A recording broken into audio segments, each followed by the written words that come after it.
expected a little bit, but I'll share.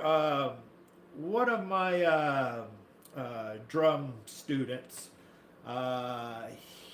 he's 7, and he's really doing really well. And so I made a challenge to him. I said, "Hey," because every time when we do lessons, they get a chart to take with them after we work with and to A practice. hand drawn Yep, chart yep, that you do specifically for them. for each student and everything. Yep. And so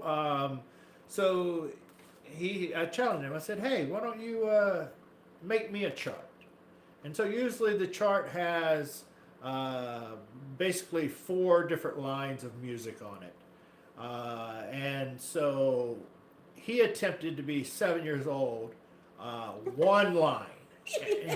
And so He attempted to be 7 years old. yeah, my bad. He is 7. He is seven. attempted He to didn't do- attempt that. Yeah, He he is. is 7. He attempted to do one line. That's what he was trying to do.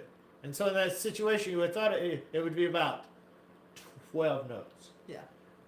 And so what ends up happening is there's probably like 52, 47. 52 notes, and they do a tiny zigzag. Yeah. And so anyway, as he shows up for his lesson, he goes, "Hey, can you play this first?" And I go, "No, let's do some of your lesson first, and then we'll work on it, and then we'll." He's like, "Okay." So he does great. We get to the part. So he's like, "All right, you play it."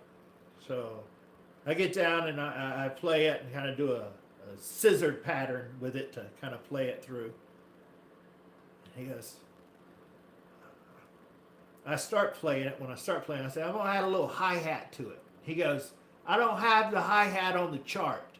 So he said, "Don't play that." So I couldn't play hi-hat.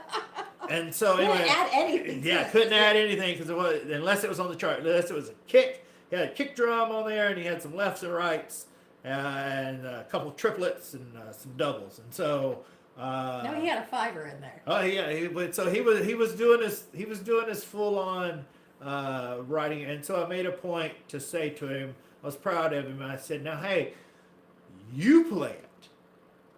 And so he got behind the kit and tried to play his music that he was writing. And so at that moment, I kind of shared with him that, what I teach you and what I help you with is kind of rudiments and, a lot of drumming, which is already kind of there for you. It's a foundation to kind of go by, a guide. And so I'm kind of putting that on paper for him in color form of what works for his age, to where he now has turned this and he's playing the music that he's written in his head for me. And so I made a point to say to him, I said, "Hey, you just kind of wrote your first piece of music a little bit, bud." And so that is something that's really inspiring and awesome, and to witness a kid kind of thriving and